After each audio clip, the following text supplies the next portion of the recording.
जब मराठाओं को पता चला कि औरंगजेब ने छत्रपति संभाजी महाराज को मारने से पहले 40 दिनों तक उन्हें तड़पाया था, औरंग की इस अमानवीय हरकत ने मराठों के दिलों में आग लगा दी। इसके बाद मराठा क्षेत्र के सभी राजाओं के आंतरिक मतभेद गायब हो गए और केवल एक ही लक्ष्य बचा, औरंगजेब और मुगलों का विनाश।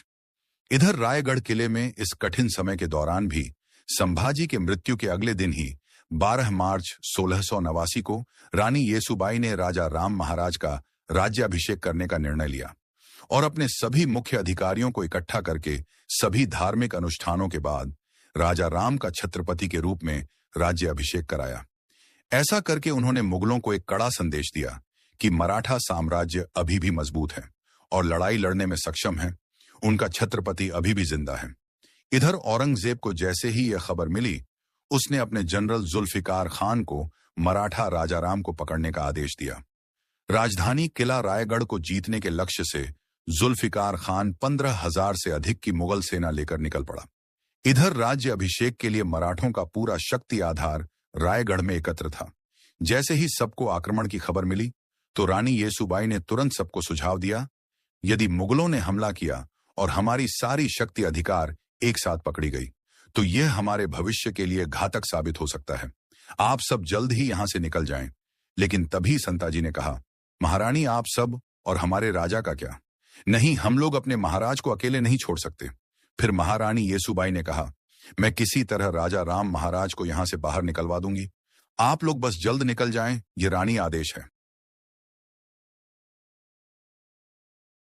रानी येसुबाई ने सुझाव दिया कि राजा राम महाराज को अलग अलग गढ़ों से लड़ते हुए बाहर निकलना चाहिए, फिर उनको अंत में झिंझी में जाकर सुरक्षित रहना होगा, क्योंकि झिंझी का किला एक अभेद किला था। येसुबाई की सलाह अनुसार राजा राम महाराज यशाजी कांक और रामचंद्र पंथ अमात्य के सुरक्षा घेरे की बदौलत भेष बदलकर रायगढ़ से भाग निकले।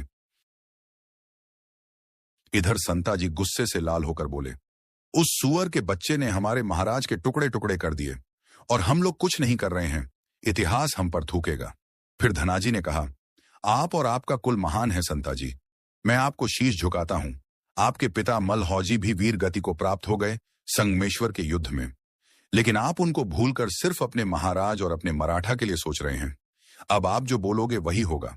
फिर क्या होना था, अब ऐसी आग लगने वाली थी कि औरंगजेब की नींद उड़ने वाली थी। औरंगजेब बाहर निकलकर देखता है कि मराठा के 2 बब्बर शेर संताजी और धनाजी और उनके साथी पागलों की तरह मुगलों को काट रहे हैं। उस रात गोरिल्ला युद्ध के उस्ताद मराठों ने सिर्फ 2000 योद्धाओं के साथ औरंगजेब की विशाल मुगल सेना पर हमला कर दिया। संताजी और उनके मराठों ने उग्र शेरों की तरह हमला किया और मुगलों को बेरहमी से मार डाला। हमले के दौरान मुगल सैनिक डर के मारे चिल्लाने लगे। गुस्से में आकर औरंगजेब अपनी तलवार निकालता है और मराठा सैनिकों को मारने लगता है। तभी अचानक उसके सामने संताजी खड़े दिखते हैं, बिल्कुल गुस्से में लाल। संताजी का चेहरा मुगलों के खून से लथपथ था। उस समय औरंग भी गुस्से में था। दोनों एक दूसरे की तरफ युद्ध करने के लिए बढ़ते हैं। संताजी के एक तलवार की वार से ही औरंग वही गिर जाता है। जैसे ही संताजी उसको मारने वाले होते हैं, अचानक मुगल सैनिकों की ढेर संताजी को उलझा देती है। मौके का फायदा उठाकर औरंगजेब अपनी जान बचाकर भाग जाता है। मराठों ने एक के बाद एक मुगल लाशों का ढेर लगा दिया। मराठों ने औरंगजेब के सारे निजी तंबू में भी आग लगा दी। उस दिन उसके साम्राज्य का गौरव चकनाचूर हो गया और उसे हमेशा के लिए कायर करार दे दिया गया।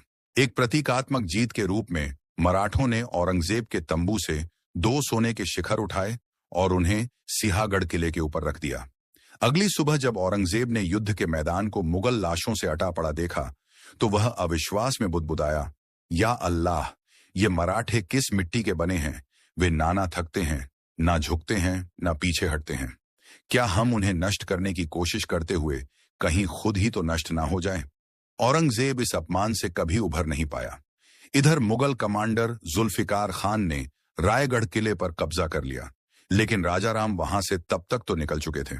लेकिन मुगलों ने संभाजी राज्य की 2 माताओं, उनकी पत्नी येसुबाई और दादी छत्रपति शिवाजी महाराज की पत्नी सकबबाई के साथ उनके पुत्र शाहू जी को बंदी बना लिया। जुल्फिकार खान तुरंत सभी कैदी को औरंगजेब के पास ले गया। जैसे ही यह खबर संताजी को मिली, उन्होंने रायगढ़ किले पर हमला कर दिया। मराठों ने जुल्फिकार खान की सेना को काटकर रायगढ़ किले पर भी कत्लेआम मचा दिया और मुगलों का बेशकीमती खजाना, घोड़े और 5 हाथी अपने साथ पकड़कर पन्हाला लेकर आए।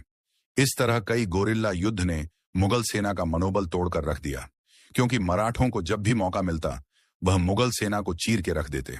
अब बारी मुकर्रम खान की थी, जिसने छत्रपति संभाजी महाराज को छल और धोखे से कैद किया था। औरंगजेब ने 50,000 रुपये इनाम देते हुए मुकर्रम खान को महाराष्ट्र के कोल्हापुर और कोकण प्रांत का सूबेदार नियुक्त कर दिया था। संताजी और उनके मराठों ने यह प्रण लिया कि चाहे कुछ भी हो जाए, पर उस मुकर्रम खान को जिंदा नहीं छोड़ना है। दूसरी ओर हमारे महाराज राजाराम प्रतापगढ़ से अब वे सज्जनगढ़, सतारा, वसंतगढ़ होते हुए पन्हाला किले तक पहुंचे। अब उन्हें यहां से रानी येसुबाई के कहे अनुसार झिंझी निकलना था, लेकिन औरंगजेब भी राजाराम को पकड़ने पर तुला हुआ था। चतुर औरंगजेब जानता था कि नव राज्य अभिषेक करने वाला राजा राम जान बचाने के लिए झिंझी ही जाएगा। उसने झिंझी जाने वाले सभी मार्गों पर कड़ी निगरानी रखने का आदेश दिया। उसने यह सुनिश्चित करने के लिए गोवा के पुर्तगाली वायसराय की मदद भी ली थी कि राजा राम समुद्र का मार्ग का उपयोग न कर पाए। इधर मराठा में आप कहे तो महाराज इन मुगलों को इसी पन्हाला में दफन कर दें। नहीं संताजी, हमारा कर्तव्य यह है कि महाराज को सुरक्षित झिंझी तक पहुंचाना होगा, क्योंकि फिलहाल रानी येसुबाई और शाहू जी मुगल के कब्जों में हैं।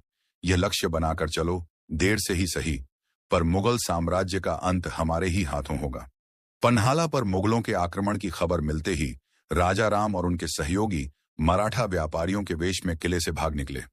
सूर्योदय तक वे लोग कृष्णा नदी के तट पर नृसिंहवाड़ी पहुंच गए।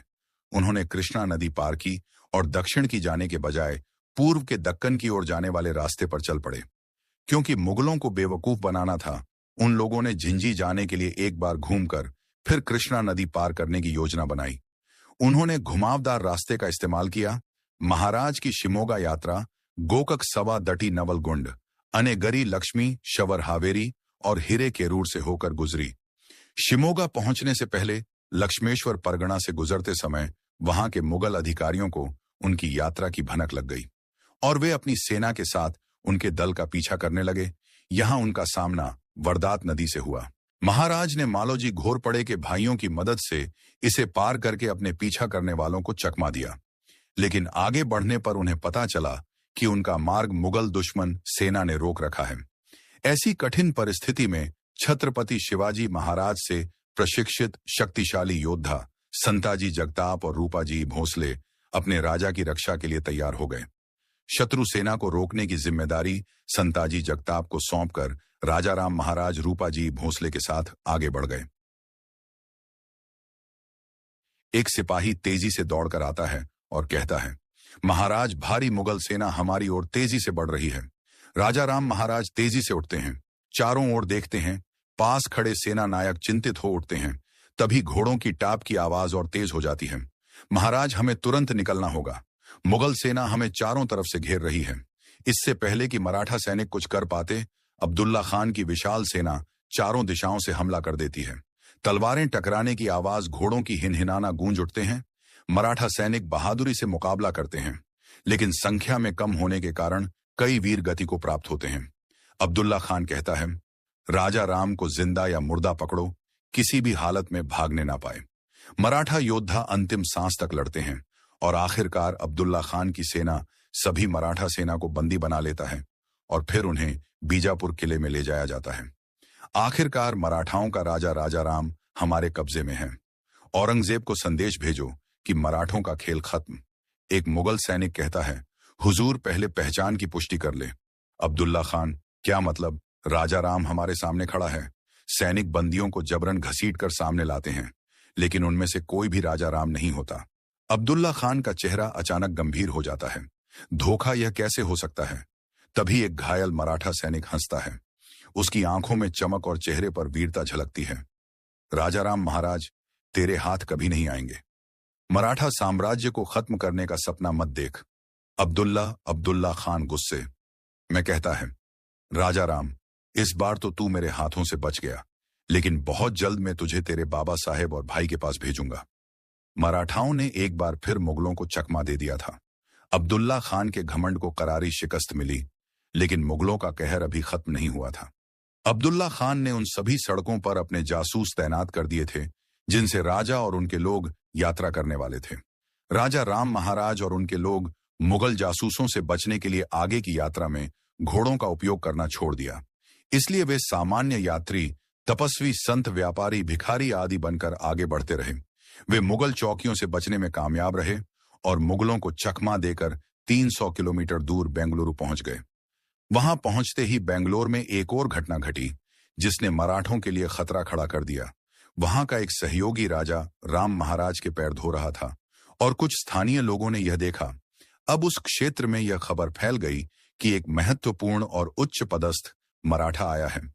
देखते देखते यह खबर जंगल में भीषण आग की तरह फैल गई और स्थानीय मुगल थानेदार तक पहुंच गई। यह बात वहां पर स्थित खंडो बल्लाल को पता चल गया। उसने मराठों को सतर्क कर दिया। खंडो बल्लाल ने राजा राम महाराज से अनुरोध किया कि वे अपने अधिकारियों को इकट्ठा करें और दूसरे रास्तों से चले जाएं। मुगलों को भटकाने के लिए खंडो बल्लाल और कुछ अन्य लोग यहीं रुक गए। जब थानेदार पूछताछ करने आया तो उसने पाया कि महाराज वहां है ही नहीं। इसलिए उसने खंडो बल्लाल और अन्य लोगों को जंजीरों में जकड़ दिया और पूछताछ करने लगा। हुजूर, अगर राजा राम यहां होता तो मैं खुद आप सबको सूचित कर देता। तुम्हें क्या पागल कुत्ते ने काटा है जो तू अपने राजा को अफसाएगा? बल्लाल ने कहा, राजा राम का परिवार मेरा भी दुश्मन है। उसके भाई शंभू राजे ने मेरे पिता बालाजी आवाजी को हाथी के पैरों से कुचलवा दिया था। मुझे भी उससे बदला लेना है। किसी तरह मुगलों की नजरों से बच बचाकर राजा राम महाराज और अन्य लोग घोड़े पर सवार होकर तकरीबन 35 दिन का सफर करते हुए आखिरकार झिंझी में प्रवेश कर गए। अब महाराज और उनके आदमियों के सामने एक और बाधा खड़ी थी। उनकी अपनी सौतेली बहन अंबिका बाई संभाजी की सगी बहन थी और राजा राम महाराज की सौतेली बहन। जब उन्हें राजा राम महाराज की किले का उपयोग करने की योजना के बारे में पता चला तो उन्होंने उनका विरोध करने का फैसला किया और युद्ध की तैयारी शुरू कर दी। हालांकि ना तो किले के लोग और ना ही उनके सलाहकार उनके पक्ष में थे। उनके मंत्रियों ने आपसी मतभेद भुलाने को कहा ताकि उनके पिता शिवाजी का सपना न टूटे। इसीलिए अंबिकाबाई को राजा राम महाराज के लिए झिंझी किले के द्वार खोलने पड़े। आखिरकार 15 नवंबर 1689 को राजा राम महाराज अपने दल के साथ झिंझी किले में पहुंच ही गए थे। इस तरह महाराज की इस यात्रा की गाथा समाप्त हुई। तुलापुर से भागा हुआ बादशाह बीजापुर में बैठा था। औरंगजेब अपने नक्शे पर झुका हुआ था। उसके सामने तमिलनाडु का झिंझक लाल घेरे में था। वह किला जहां अब मराठा प्रतिरोध की आखिरी उम्मीद राजा राम महाराज मौजूद थे। उसकी आंखों में वही जुनून था जो कभी शिवाजी और संभाजी को ध्वस्त करते समय था। लेकिन इस बार उसका लक्ष्य सिर्फ राजा नहीं बल्कि पूरे मराठा वंश को समाप्त करना था। मुकर्रर खान को संदेश भेजो, औरंगजेब ने भारी आवाज में बोला। सुल्तान के इस पुराने और भरोसेमंद सेनापति ने औरंग के आदेश को सलाम किया। मुकर्रर खान को आदेश मिलते ही उसने एक विशाल सेना तैयार की। हजारों मुगल सैनिक के साथ वह झिंझी की ओर कूच कर गया। कोंकण से निकलते ही यह सेना बेजोड़ रफ्तार से बढ़ती गई। जंगलों, नदियों और पहाड़ियों को पार करते हुए मुकर्रर खान लगभग 800 किलोमीटर का कठिन सफर तय कर चुका था।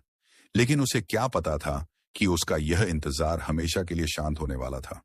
मुकर्रर खान की सेना जैसे ही झिंझर कुछ दिन की दूरी पर पहुंची, अचानक हवा में शंख और रणसिंघा की गूंज उठी। दूर पहाड़ियों से उठता धूल का गुब्बार देखकर मुगल सैनिक सतर्क हो गए।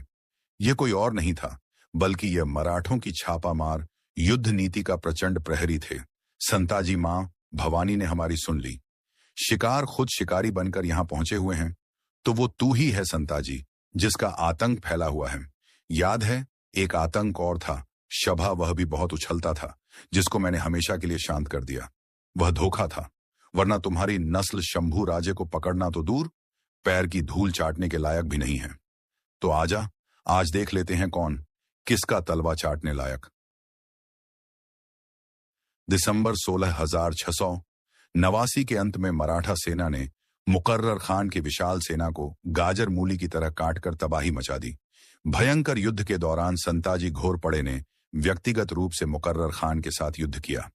जब मुकर्रर संताजी का सामना नहीं कर पा रहा था तो वहां से भागने लगा। संताजी ने उसका पीछा किया। मुकर्रम खान, तुझे मैं मृत्यु के घाट नहीं उतारूंगा। जिस तरीके से तुमने हमारे महाराज को 40 दिन तड़पाया था, उसी दर्द को आज तू महसूस करेगा जब बच सकता है तो बच ले। मुकर्रर खान के घाव इतने गंभीर थे कि उसके बचे हुए सैनिक उसको उपचार के लिए ले जाने लगे, लेकिन मुकर्रर खान की वही दर्दनाक मौत हो गई। मुकर्रर खान की मौत के साथ मराठों ने छत्रपति संभाजी महाराज की शहादत का बदला लिया।